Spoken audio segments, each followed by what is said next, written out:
Teman-teman, pernah dengar nama Dale Carnegie? Beliau ini penulis buku terkenal banget. Judulnya How to Win Friends and Influence People. Buku ini tuh kayak kitab suci gitu deh, buat orang-orang yang ingin maju dan sukses. Isi pesannya masih berguna sampai sekarang.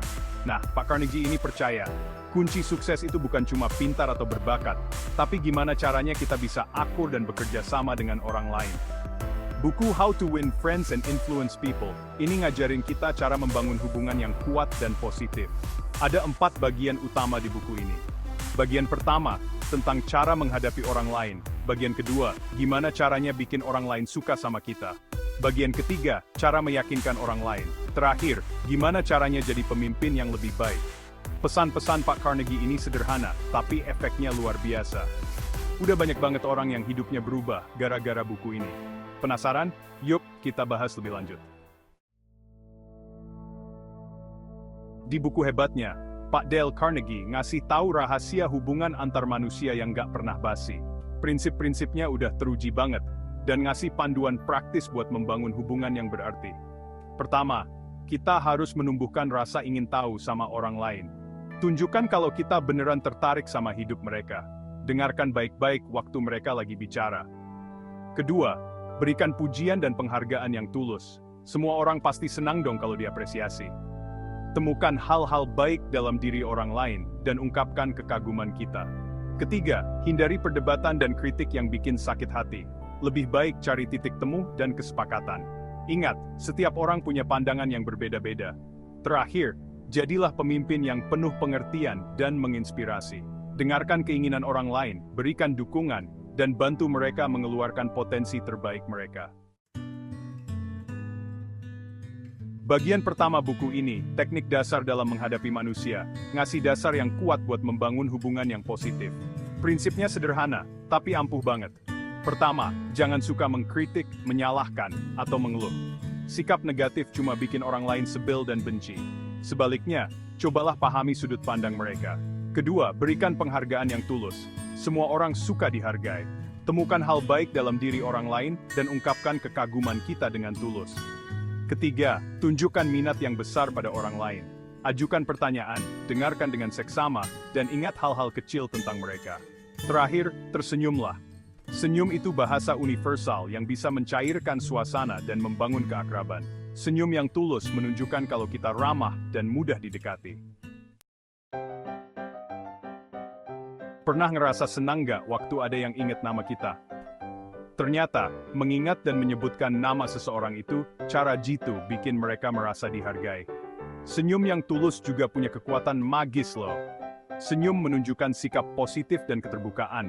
Saat kita tersenyum pada seseorang, kita seperti bilang, senang bertemu denganmu. Bayangkan kita ketemu orang di sebuah acara. Kita sapa mereka dengan ramah, sebutin nama mereka, dan berikan senyuman tulus. Hal sederhana ini bisa ninggalin kesan positif yang mendalam. Ingat, orang lain akan merespon positif kalau mereka merasa dihargai dan disambut. Yuk, biasakan ingat nama dan menyapa orang lain dengan senyuman. Kita akan takjub melihat hasilnya. Kelima, jadi pendengar yang hebat. Kita semua pasti senang didengarkan kan? Tapi, jadi pendengar yang baik itu nggak gampang. Seringkali, kita sibuk mikirin apa yang mau kita omongin, sampai-sampai nggak beneran mendengarkan orang lain. Kunci jadi pendengar yang baik adalah memberikan perhatian penuh pada lawan bicara. Singkirkan dulu distraksi, kayak handphone atau pikiran yang mengganggu. Fokus pada apa yang mereka katakan, baik kata-kata maupun bahasa tubuhnya. Tunjukkan kalau kita mendengarkan dengan memberikan respon kayak ya atau Dan bahasa tubuh yang positif, kayak kontak mata dan mengangguk. Ajukan pertanyaan untuk memastikan kita paham. Saat kita jadi pendengar yang baik, kita menunjukkan rasa hormat dan empati. Kita membangun koneksi yang lebih kuat dan membuka jalan untuk komunikasi yang lebih efektif. Keenam, temukan minat yang sama, jembatan koneksi. Pernah ngerasa langsung cocok sama orang yang baru dikenal? Bisa jadi, kita menemukan kesamaan minat atau hobi. Minat bersama itu kayak jembatan yang kuat untuk membangun koneksi. Saat ketemu orang baru, cobalah cari titik temu. Tanyakan tentang hobi mereka, pekerjaan mereka, atau hal-hal lain yang mereka sukai. Kita mungkin akan kaget menemukan banyak kesamaan.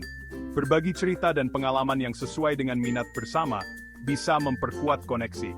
Misalnya, kalau sama-sama suka jalan-jalan, kita bisa berbagi cerita tentang perjalanan kita atau tempat-tempat yang ingin dikunjungi. Ingat, orang-orang cenderung merasa lebih nyaman dan terhubung dengan orang lain yang punya minat yang sama. Jadi, luangkan waktu untuk menemukan kesamaan dengan orang-orang di sekitar kita.